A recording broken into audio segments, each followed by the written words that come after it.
Hey everyone, hi, welcome or welcome back to my channel. If you are new here, I'm Shelly and I would love for you to stick around if you like what you see. So, meaning subscribe, stick around like in that way. Gosh, that was really awkward. Okay, so today I have a book haul for you. I'm calling this my March book haul. I don't know if I'll purchase anything between now and the end of March, but anything that will be purchased will either be in another video or for my April book haul. You all know how it goes. And a lot of these purchases were inspired by people on BookTube. So for the whole month of March, I'm trying to shout out booktubers here on my channel. And so this will be kind of a shout out video as I speak about the books and who inspired me to get them. And just to give you some channels to think about. And yeah, so I encourage you to check out all of the channels I'll link down below. Tell me if you've read any of these books or any of the authors that I'm featuring today. And I would love to know what you either thought of the books or the authors that I'm featuring today. So some of these books I purchased just at random, and some of them I did purchase in March.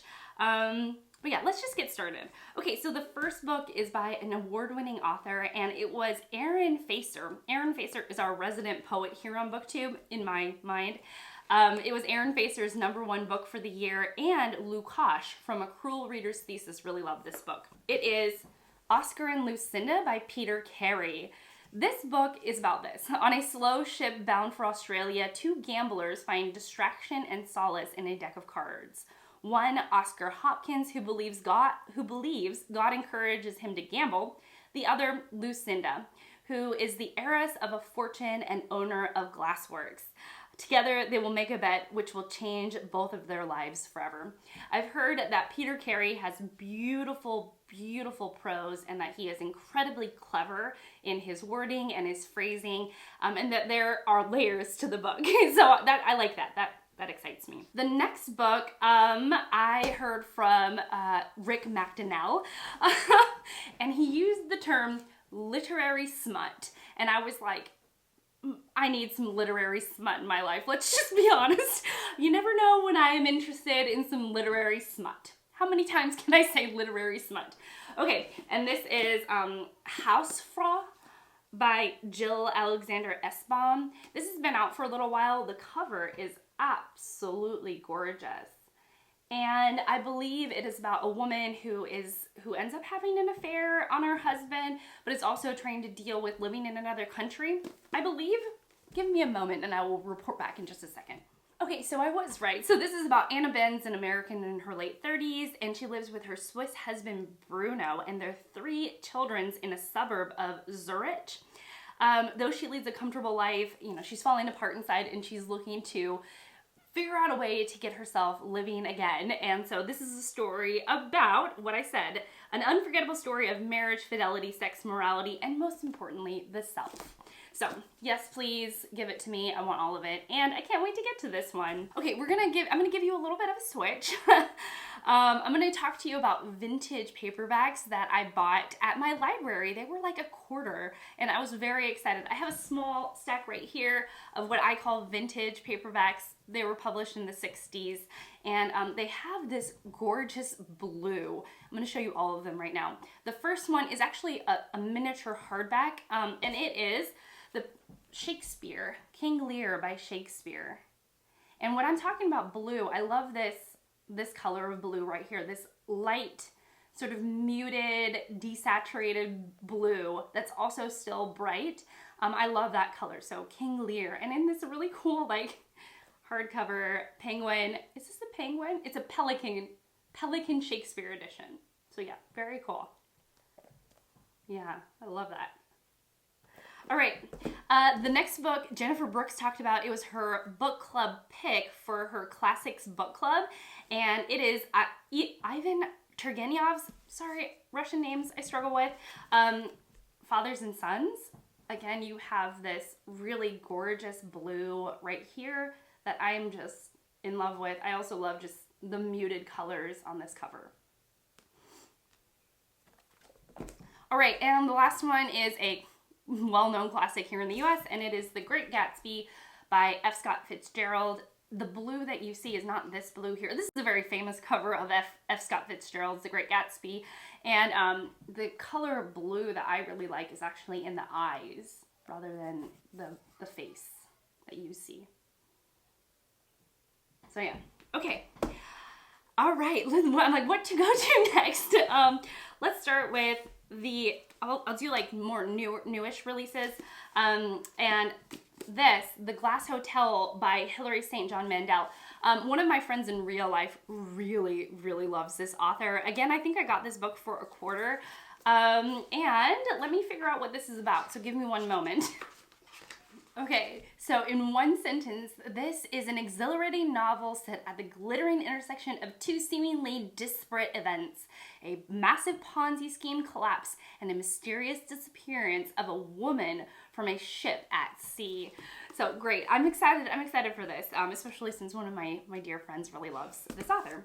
The next book I have actually featured on my channel before because I thought it was going to make the Women's Prize for Fiction, but it didn't even qualify for the year. Oh well. It was Steve Donahue's #1 debut novel for 2022, but it debuted in for 2021. The book debuted in the US in 2021, but it was published in the UK a couple of years ago, and it is Eli Williams' The Liar's Dictionary, and this is supposed to be for word lovers, so yes please. And it is about somebody who is, I think, seeking dictionaries. There's like a 2-timeline type of deal. There's somebody in more of the present day, and they are looking at the work of somebody in the 1800s, I believe. So anyways, again, a word-focused book, and there's supposed to be a playfulness to it and a humor to it, and I'm excited for that, more of a lighter read.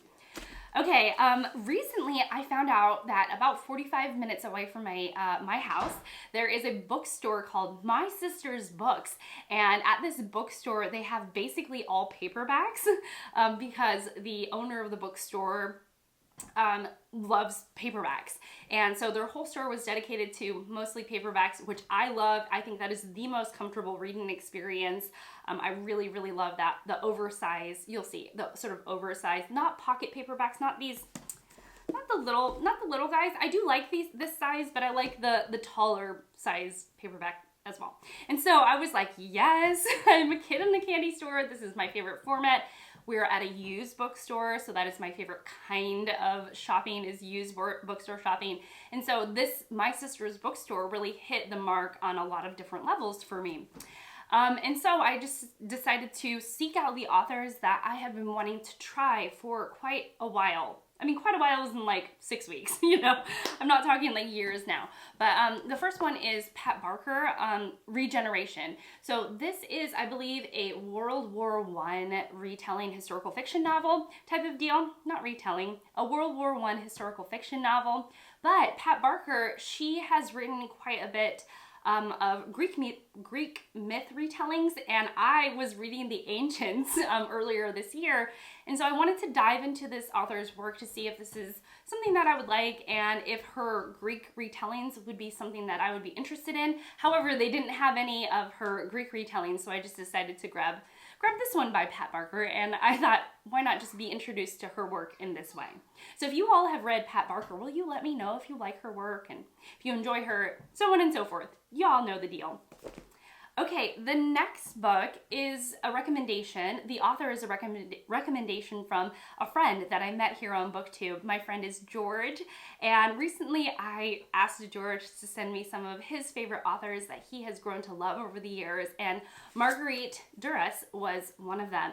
I read Duras's The Lover last year, which was kind of hypnotic and cerebral about a young lady who falls in love with an older man and the nature of their relationship and the impact that it has on the younger woman's life.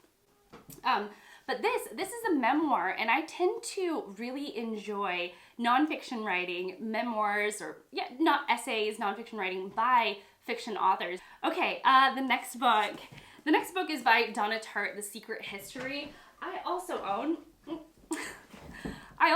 The Goldfinch by Donna Tartt that I haven't read. I would like to read this soon. Soon meaning in the next 5 years or so. And basically, whenever I talk about Donna Tartt, it seems to be quite split. Some people love The Secret History, and some people love The Goldfinch. And so I was like, I don't know which camp I'm gonna fall in, so why not just get both? And I'll figure it out for myself. Yes. Okay, the stack is growing.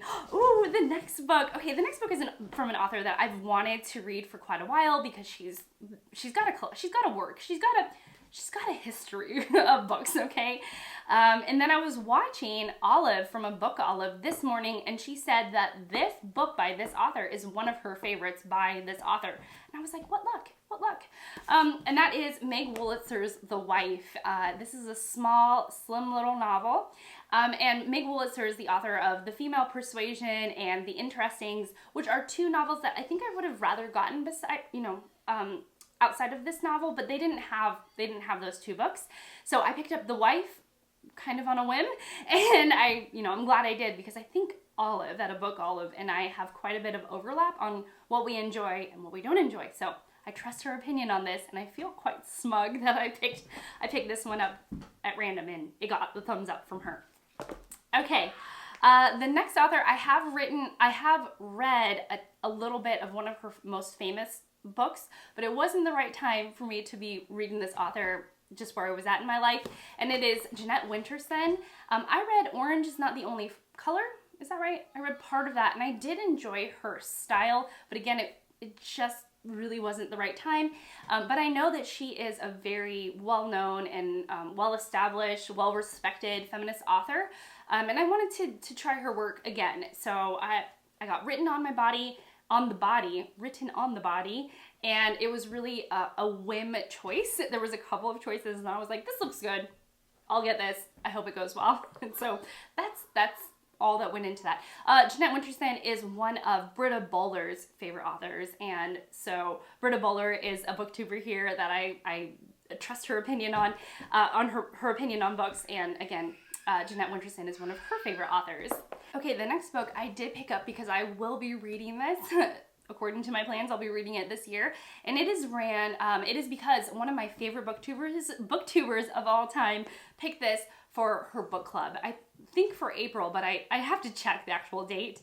But the booktuber that I'm talking about is Sandy from Miss Reads a Lot. If you don't follow Sandy, what are you doing with your life? Sandy is great. She runs a book club here on YouTube called the 1001 Book Club, which is based off of the 1001 books you must read before you die. So she's picking books off of that list to read. And then I noticed that she put the choices for her book club for the whole year out. So I know ahead of time what she's reading, and it's, good for people to plan. And I saw this on her list, and I was like, I have been wanting to read that book for ages. I've heard it is amazing from multiple people, including the woman who sold me the book, okay? She said it was great. And the book I'm talking about is Wild Swans by Chang, and it's the three daughters of China. It follows 3 generations of women living in China during someone's saga. I'm not sure, but it's going to be an intergenerational family saga, but a real story. This is a nonfiction work. So I'm really excited about this, and I've heard that it's fantastic. Okay, my last book, I didn't leave it for last on purpose, but it's always just so weird when you're talking about reading something that also intersects with current events, though this is the history of the country that is making the news and not the actual current event. Anyways, so it's the Romonavs, the final chapter by Robert K. Massie.